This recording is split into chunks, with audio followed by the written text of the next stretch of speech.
Sebuah video viral merekam sosok aneh berkulit putih berjalan di sebuah jembatan di India Timur dan menyebabkan kegemparan di media sosial. Netizen ramai mempertanyakan asal-usul video yang disebut merekam makhluk supranatural tersebut. Beberapa mengklaim itu bisa jadi alien atau hantu.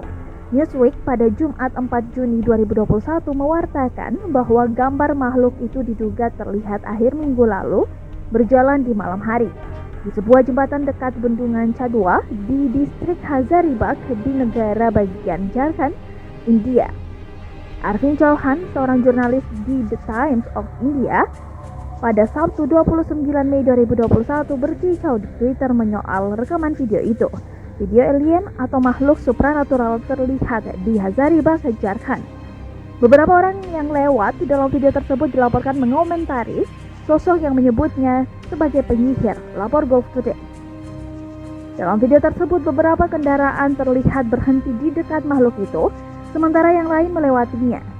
Sosok itu tampak berhenti sebentar di satu titik sebelum melanjutkan perjalanan menurut rekaman yang dilaporkan ditangkap oleh penduduk setempat.